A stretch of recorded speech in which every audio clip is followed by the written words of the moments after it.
Eu acompanhei você, uma das suas postagens, você falou do e-bulletin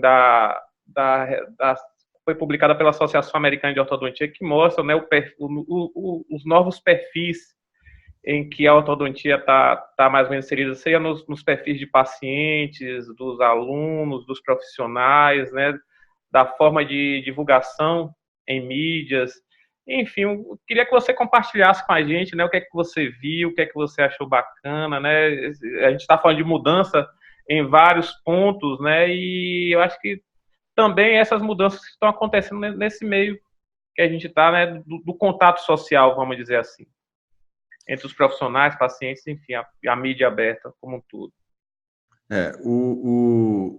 O e-bulletin da American Association of Orthodontists, da AAO, né? Ele recentemente ele sofreu também essa necessidade de chegar junto da necessidade do dia a dia do ortodontista, né? Eles passaram muito tempo falando sobre o problema que a ortodontia americana vem tendo da venda direta de aparelhos, o Smile Club que eles têm lá, né? A venda direta de alinhadores para o paciente. Então, eles ficaram um bom tempo, só que assim, ficou um pouco longe da nossa realidade. Mas eu costumo ler ele. E ele aí começou a comentar essa questão do perfil do paciente em relação a como ele encontra o ortodontista, né? E a gente observa que hoje é uma tendência muito grande do paciente ele levar em consideração o que ele vê na mídia digital. Então, é muito importante você divulgar aquilo que você faz. Mas é muito importante também você ter bom senso e, mais do que bom senso, ética com aquilo que você divulga na mídia digital. Você fazendo de uma maneira correta a sua divulgação na mídia digital, vai atrair de uma forma muito benéfica pacientes para você. Porque ele vai ver aquilo que você faz, levando em consideração a qualidade do que você, do teu trabalho, a ética do seu trabalho, né? Eu chamo a atenção aquilo, vendendo aquilo que realmente você faz. O Conselho Federal ele chama muita atenção com relação a isso, né? Você não fazer propaganda e depois aquela propaganda vai ser usada contra você, o antes e o depois, aquela proibição do antes e o depois. Porque tem, assim, algumas pessoas abusam desse poder que você tem de divulgar aquilo que você faz. Mas hoje, esse e-bulletin mostrou claramente para mim que hoje, inevitavelmente, se você quer contar com indicações suas, né, você precisa ter as suas indicações dos seus próprios pacientes, dos seus colegas, né? Tem alguns dados aqui, eu até estou revendo aqui, né, porque são dados numéricos, né, que tem uma certa porcentagem de pacientes que foram indicados por clínicos gerais e essa porcentagem diminuiu, né, para o ortodontista americano. De pacientes também diminuiu, de 39% para 35%. Ou seja, na nossa geração, Marlos, as grandes indicações eram o boca a boca de verdade, do paciente para um outro paciente, do profissional para um outro profissional. Diminuiu e foi para onde isso? Foi para a mídia digital, o marketing digital, né? Que não seja exclusivamente o Instagram, o Facebook, mas fazer a tua mídia mesmo, né? Divulgações digitais, de alguma maneira, que você use essa estratégia que nós temos hoje. Isso continua. O e-bulletin, nós estamos preparando aí uma nova postagem, né? O e-bulletin agora tem saído sobre a questão como as mães selecionam os ortodontistas para as suas crianças, né? Eles exploraram um pouquinho mais, tá? Mas isso são novidades que a gente tem para as próximas oportunidades aí, que ainda nós não definimos, não chegamos ainda na interpretação, porque, se eu não me engano, são dois, se eu não estou enganado, são dois e-bullets, né, que foram lançados. E eu acho muito interessante eu ter essa oportunidade de ser sócio da Associação Americana, receber esse bulletin e compartilhar essas avaliações, embora que seja do mercado americano, mas as tendências mundiais, né? Cada vez mais globalizado, não tem jeito. Isso. E, Júlio, você falou da Associação Americana, a gente vê que você também, assim, está muito presente, né, nos congressos, como você falou anteriormente, e algumas organizações também, né, seja lá nos Estados Unidos, o Congresso Brasileiro aqui de Ortodontia da SPO. O que é que você tem, né? O que é que você já vem vendo de novidades que eu digo assim, cada vez no campo, a gente já falou de muita novidade, até vai ficar até repetitivo, mas o que é que, né, o que é que você espera? Vamos pensar mais no futuro, do que é que você imagina ver no Congresso americano que vai ter esse ano e no Congresso da SPO também, que vai ter em setembro. Entre as atrações da SPO, eu vi que você publicou também que vai vir um professor Lee, né, que foi o idealizador do MAP, que vai estar aqui no Brasil compartilhando a experiência dele. Enfim, o que é que a gente pode esperar em 2020, né, desses fóruns de encontros científicos? Eu frequento o Congresso americano, olha, de frequentar mesmo tem mais de 20 anos. De congressos americanos, eu acho que eu não chego a 20, mas uns 15, 16 por aí, eu acho que eu frequentei. Então, a primeira coisa que eu comecei a observar, antes eram grandes nomes da ortodontia americana que dividiam conhecimentos de longas sessões. Esse perfil foi mudando, eram pessoas que defendiam as suas escolas, né? Claramente tinham as escolas distintas americanas presentes nesse congresso, e isso se repetia, obviamente, nos congressos brasileiros. Particularmente o congresso americano, ele foi se subdividindo em várias sessões, né? Então, assim, quem te interessa mais pela tecnologia, vai na tecnologia e não vai na biomecânica. Quem se interessa mais pelo autoligado, vai numa sessão, dos alinhadores, vai nos alinhadores, e os outros vão para os mini implantes. Porque ele está muito segmentado, muito fragmentado, sessões diferentes, então assim, a gente tem dificuldade de acompanhar tudo. Ele virou um grande ditador de tendência, tanto que eles vendem o CD, né? Sempre é um grande ditador de tendência, mas ficou muito fragmentado. Porque se tornou mundial, tem gente do mundo inteiro. Uma característica que não tem mais os grandes nomes americanos, tem um monte de estrangeiro, inclusive os estrangeiros, primeiro eles ocuparam como palestrantes, hoje eles são os professores das escolas americanas. Raras são as escolas americanas que tem, a maioria dos professores são americanos, ao contrário, são pouquíssimos docentes americanos, a grande maioria são docentes que migraram para os Estados Unidos para dar aula.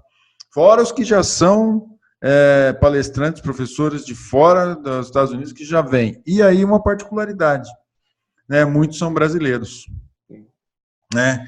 E o que eu vejo, então, comparativamente com o Congresso americano, assim, ele ficou assim fragmentado. E aí vem a questão do Brasil, né? Dos congressos brasileiros. Os congressos brasileiros, a gente fica até assustado de entrar numa sala do estrangeiro de pouca gente, em comparação com a sala dos brasileiros. Por quê? Eu estou procurando aqui só um dado para te falar, viu, Márcio? Assim, se me desculpe. O que aconteceu? A geração que me precedeu, né, o que nos precedeu, foi a geração de grandes professores brasileiros. Então, a gente tem nomes magníficos de pessoas que nos ensinaram e de diferentes escolas, não só os meus professores, mas pessoas da época, dos anos 80, 90, magníficos docentes. Você pega uma geração que nos ensinaram ortodontia de primeira. A minha geração, a nossa geração, Mário, já foi uma geração de pesquisadores, que essa geração que está brilhando aí fora, né, participando de congressos, os grandes eventos da ortodontia mundial têm a presença sempre de um brasileiro, em todos os eventos principais. Então, essa geração. E está vindo uma geração boa também, que é a geração que é da mídia digital. né? E o ano passado, eu sentei no dia 31 para o dia 1º, a gente vai preparar na ceia, e tem aquela hora de estar assando alguma coisa, você fica quietinho e tal, e eu contabilizei os números de artigos que foram publicados por brasileiros em 2018. Mas eu perdi o papel. Eu perdi. Esse ano eu não perdi o papel. Estava lá assando as coisas, marinando meu ceviche e tal, e aí eu acabo meu drinkzinho, eu contei. Então, olha, de American Journal foram publicados 161 artigos. São 21 de brasileiros. O Engel foram 114 artigos, 16 de brasileiros. O European Journal foram 82 artigos no total o ano inteiro, 3 são de brasileiros. E o Progress Orthodontic, que é uma revista que está assim, tendo bastante penetração no mundo ortodôntico, publicou 46 artigos, tinha um de um brasileiro. Então, se você pegar no total aqui, né, excluindo os que foram publicados no Dental Press Journal Orthodontic, que também é uma revista muito boa, né, beira aí uns 50 artigos de 60 vezes 60, 51 artigos. 51 artigos publicados por brasileiros no exterior. Então, os congressos do Brasil são ótimos. Questão, você tem a geração que me deu aula, que ainda está presente. São grandes professores. Você tem uma geração de grandes pesquisadores. E você tem uma moçada nova aí que propaga muito bem mídia, desenho, imagem bacana, ou seja, a didática deles é inovadora. Então, eu vou te dizer, você vai para o Congresso americano para ver um boom de coisas, mas assim, quer aprender detalhe, entendeu? Frequenta um Congresso brasileiro. É isso que a gente espera para o ano 2020. Coisa boa. Ô, Júlio, conversa boa com você. Sei que seu tempo também é muito precioso. Então, vamos botar como meta no próximo ano a gente se reencontrar para a gente bater outro papo. Mas eu queria, assim, Lógico. Primeiro eu queria falar para você que, assim, para mim foi uma grande honra poder contar, né, com o seu tempo e com sua vasta experiência, assim, com a sua simplicidade em compartilhar coisas tão preciosas que você já tem adquirido. Então, muito obrigado mesmo por esse tempo cedido para a gente. E, ao mesmo tempo, queria que você fizesse, né, as suas considerações finais, quais são os recados que você vai deixar para os ortodontistas brasileiros, as pessoas que venham acompanhar essa entrevista que a gente vai divulgar nas mídias sociais. Isso aí.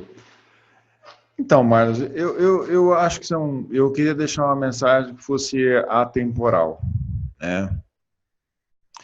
Eu acho que se você quer ter uma carreira que seja significante, ela deve ser significante para você. Então, dentro de tudo o que nós conversamos aqui, fazer o que você gosta, né? Eu faço o que eu gosto. Ortodontia é minha paixão para atender, é minha paixão para escrever, é minha paixão para ler. Então, eu acho que a gente tem que ter paixão pelo que a gente faz, que é um desafio novo cada dia, você vai fazendo cada vez melhor. Então, eu leio desde a história da ortodontia, conto os artigos fazendo ceia de Natal, bato papo com meus amigos, escrevo meus artigos de ortodontia, porque é a minha paixão. Então, faça o que você gosta. Eleja grandes mentores, né? Se observa que eu, até hoje, tenho os meus mentores, as pessoas com as quais eu me aconselho. Eu tive um longo convívio com o meu pai, que foi o meu melhor mentor em toda a minha vida, né? E eu aprendi, eu acho que admirando a conversa que eu tinha com meu pai, que eu acho que a gente tem que ter essas pessoas que a gente sempre vai se aproximar e conversar, mentores, pessoas mais velhas, mais experientes. E, ao mesmo tempo, também, você tem que também saber direcionar as pessoas que te acompanham. Eu acho que os meus mentores fizeram isso comigo. Eles deram para mim o que eles pensavam que seria apropriado para mim naquele momento. Os conselhos, porque quando eu digo os meus mentores, eles nunca foram pessoas que me tolhiram das coisas que eu queria fazer. Eles sempre me orientaram como eu queria fazer, porque cada pessoa tem o seu perfil. Assim como eu olho para os meus alunos e olho para quem me assiste, e eu penso, esse público ou essa pessoa tem um perfil, né? E eu tenho que ser honesto com esse perfil, né? Eu tenho que dar a ela o que ela está precisando para aquele momento. Então, o paciente entra no meu consultório, eu vou ver a maloclusão dele, mas eu vou ver o paciente como um todo, né? Então, eu e minha esposa, a gente costuma dizer, né, que a gente faz, ela depois de fazer ortodontia, ela fez odontopediatria, né? Então, a gente fala que a gente condiciona o paciente, né? E é engraçado você condicionar um paciente com 60 anos de idade, né? Então, assim, o que ele está esperando do tratamento dele? O que ele espera de mim? O que esse aluno que veio fazer o mestrado comigo, o doutorado comigo, o que ele pode contribuir para a ciência ortodôntica? Cada um tem sua limitação. É uma frase muito famosa do Einstein, né? O que seria dos peixes se a capacidade dos animais fosse medida pela possibilidade que eles têm de subir numa árvore, né? É verdade. Então, cada um no seu lugar. E aí, para finalizar, uma outra contribuição também importante, né, que eu gosto de falar sempre no final das minhas aulas, né? Você tem que amar seus familiares, né? Eu agradeço muito a minha esposa todo o apoio, meus filhos, a compreensão que eles têm pela distância que eu tenho, né? E fazer algum esporte, né? Tem que ter alguma coisa ou algum hobby para você desopilar. Né? Conectar. Então, assim, ame o que você goste, mas também tem hora que você fala assim, ó, chega, minha horinha desse dia está comprada para fazer aquilo que eu gosto, né? E a hora da sua família também, né? Que é sagrada, né? Que eu sei que é uma coisa que a gente compartilha, que eu já tive a oportunidade várias vezes de conversar com você, por isso que eu fiz questão de lembrar isso aí, porque eu sei que você valoriza muito também a sua família e seus amigos, tá? Tá? E seu hobby. Obrigado, cara. Obrigado pela oportunidade, viu? Obrigado você por tudo. Obrigado mesmo, Júlio. Fico muito feliz.